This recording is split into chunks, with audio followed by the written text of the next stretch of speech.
जब कहीं से न्याय मिलने की उम्मीद नहीं होती है, जब देश में लोकतंत्र खतरे में होता है, जब न्याय व्यवस्था सही ढंग से नहीं चल रही होती है, जब देश में नफरत का बाजार सरेआम गुलजार होने लगता है, जब एक विशेष धर्म के लोगों को टारगेट किया जाता है, जब न्याय के लिए लोग दर दर भटकने के बाद एक न्याय की उम्मीद की किरण न्यायपालिका में देखते और वो हमें वहां से न्याय मिलने की पूरी उम्मीद नजर आती है, जो पूरी भी होती है। लेकिन हमारे देश के कानून मंत्री किरण रिजिजू न्यायपालिका पर ही सवाल खड़े करने में कोई कोर कसर नहीं छोड़ते हैं। जब भी उन्हें मौका मिलता है तब वो सीधा सीधा न्यायपालिका पर हमलावर हो जाते हैं, और वो भी अपना सेफ साइड लेते हुए कि हमारा मकसद ये नहीं था, हमारा मकसद वो नहीं था। लेकिन सोचने की बेहद ज्यादा जरूरत इसलिए है क्योंकि आज ऐसा वक्त चल रहा है जिसमें लोकतंत्र में बनाई गई जनता के द्वारा चुनी गई सरकारों को गिराने में, उन्हें अस्थिर करने की कोशिशों के बीच न्यायपालिका से उम्मीद और ज्यादा बढ़ जाती है। लेकिन बजाय न्यायपालिका का शुक्रिया अदा करने के, कानून मंत्री न्यायपालिका को ही सवालों के घेरे में लाकर खड़े कर देते हैं। और एक बार फिर से यही हुआ है जब किरण रिजिजू ने इंडिया टुडे के खास प्रोग्राम में बातचीत की। दरअसल इंडिया टुडे में छपी रिपोर्ट के मुताबिक क्या लिखा गया है वो आपको बता देते हैं। लिखा गया है, देश की न्यायपालिका और उसकी ताकत पर हर किसी को पूरा भरोसा है, लेकिन वक्त के साथ जरूरी बदलाव हो ये भी उतना ही जरूरी होता है। इसी मुद्दे पर केंद्रीय मंत्री किरण रिजिजू ने इंडिया टुडे कॉन्क्लेव पर विस्तार से बात की है। उन्होंने एक तरफ अपने सुझाव दिए, वहीं दूसरी तरफ उनकी तरफ से कुछ सवाल भी उठाए गए हैं। केंद्रीय मंत्री ने कार्यक्रम की शुरुआत में ही यह साफ कर दिया कि वो किसी भी सूरत में न्यायपालिका के खिलाफ नहीं खड़े हुए हैं। उन्हें कॉलेजियम सिस्टम से कुछ दिक्कतें जरूर हैं, लेकिन इसका मतलब ये नहीं कि वो इसके खिलाफ हैं। रिजिजू ने कहा कि मैं सिर्फ ये चाहता हूं कि जो पद के लिए बिल्कुल उपयुक्त हो वही जज बने। उनके मुताबिक भारत में ही ऐसा होता है कि एक जज दूसरे जज को भी नियुक्त करता है, लेकिन मैं इस रिकमेंडेशन प्रक्रिया में ज्यादा विश्वास नहीं रखता हूं। होता यह है कि जज जिन्हें पहले से जानते हैं उनका ही वो जज के लिए नाम आगे कर देते हैं, लेकिन मैं समझता हूं कि अगर कोई ज्यादा क्वालिफाई हो तो उन्हें भी जज बनने का मौका मिलना चाहिए। रिजिजू ने इस बात पर भी जोर दिया कि भारत में जज सबसे ज्यादा काम करते हैं। वो रोज 50 से 60 मामले देखते हैं। उनके पास जितना काम होता है उतना शायद ही दुनिया के किसी भी जज के पास होगा। केंद्रीय मंत्री कहते हैं कि हमारे जजों को छुट्टी की बहुत जरूरत है।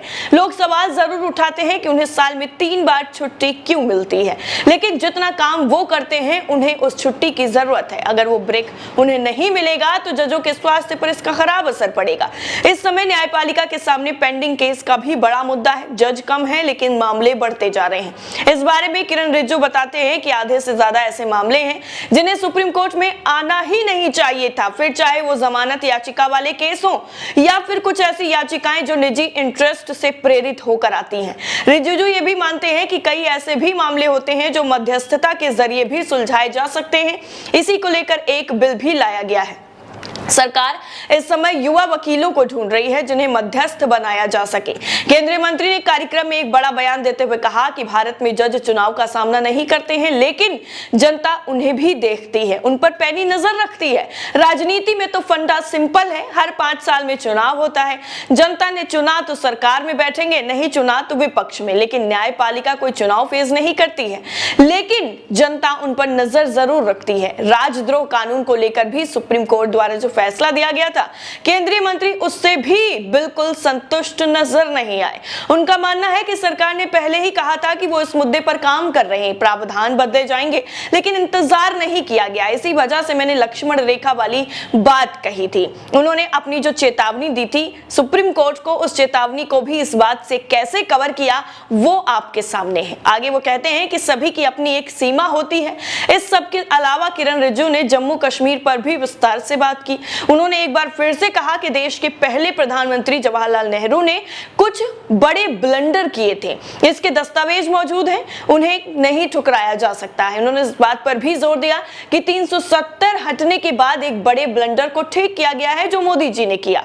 जम्मू कश्मीर में स्थिति दूसरे राज्यों की तुलना में अलग है, ऐसे में वहां पर चुनौतियां भी रहती हैं, लेकिन शांति स्थापित करने के लिए काम किया जा रहा है। सरकार जो भी अच्छा कदम उस दिशा में उठाती है वो जनता के सामने उसका जिक्र जरूर करेगी। चुनाव का सामना सभी को करना होता है, ऐसे में अपने फैसलों की जानकारी देना जरूरी है। और इतना ही नहीं, अभी इससे पहले ही आपको बता दें 8 अक्टूबर के करीब किरण रिजिजू ने कुछ इसी तरीके का बयान दिया था जिसमें न्यायपालिका पर सवाल खड़े किए थे, जिसके बाद उनकी आलोचना भी काफी ज्यादा हुई थी, चाहे वो सोशल मीडिया का प्लेटफॉर्म हो या फिर मीडिया संस्थानों की तरफ से, कुछ मीडिया संस्थानों की तरफ से जो चुने हुए हैं उनकी तरफ से आलोचना की गई थी, लेकिन बाकी लोगों की तरफ से कोई सवाल नहीं उठाया गया कि आखिर कानून मंत्री न्यायपालिका को कैसे ये बता सकते हैं कि आप काम कैसे करें। उन्होंने उस वक्त कहा था कि न्यायपालिका नियुक्तियों में सुधार की जरूरत पर जोर देते हुए केंद्रीय कानून मंत्री किरण रिजिजू ने कहा कि कॉलेजियम प्रणाली की बहुत प्रक्रिया जो अपारदर्शी है और न्यायपालिका में अंदर खाने राजनीति भी मौजूद है। राष्ट्रीय स्वयंसेवक संघ यानी आरएसएस की साप्ताहिक मैगजीन पांचजन ने और आयोजित कार्यक्रम साबरमती संवाद में किरण रिजिजू बोल रहे थे। केंद्रीय मंत्री ने कहा कि संविधान सबसे पवित्र दस्तावेज है, हमारे पास विधायिका, कार्यपालिका और न्यायपालिका समेत 3 स्तंभ है। मुझे लगता है कि कार्यपालिका और विधायिका अपने कर्तव्यों से बंधे हुए हैं और न्यायपालिका उन्हें ठीक करती है, लेकिन मुद्दा यह है कि जब न्यायपालिका भटक जाए तो कोई व्यवस्था नहीं है जो उसे ठीक कर सके। यानी उन्होंने कह दिया कि न्यायपालिका भटक चुकी है, इसको ठीक करने की जरूरत है।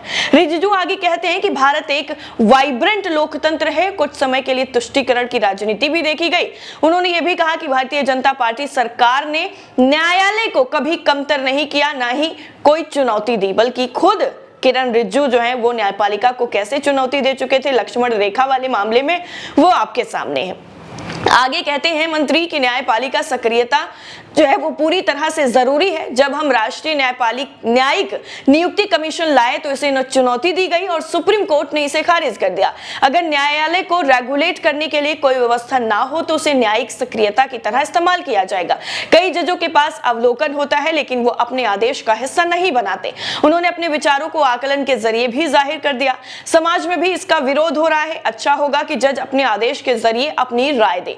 रिजिजू आगे कहते हैं कि उन्होंने देखा है कि कई मौकों पर न्यायाधीश अपने कर्तव्यों की सीमा से परे जाते हैं और जमीनी हकीकत को जाने बिना ही काम कर देते हैं।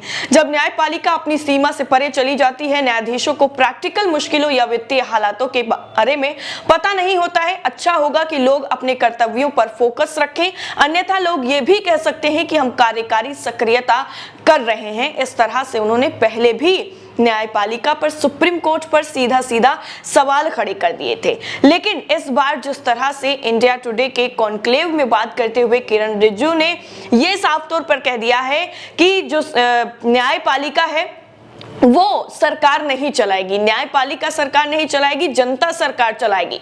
तो यहां पर देखने वाली बात यह है कि जब सरकार जो है गलत तरीके से लोगों के साथ व्यवहार करने लग जाती है या फिर गलत रास्ते पर चली जाती है कथित तौर पर, तब उन्हें सही ढंग से रास्ता दिखाने के लिए, सही जगह पर लाने के लिए न्यायपालिका का दरवाजा आम जनता की तरफ से ही खटखटाया जाता है और इस चीज को जो है किरण रिजिजू की तरफ से बिल्कुल भी मेंशन नहीं किया गया। फिलहाल आपको क्या लगता है किरण रिजिजू ने जो ये सवाल उठाए वो किस हद तक सही है और किस हद तक गलत है? कमेंट करके जरूर बताइएगा। जय हिंद।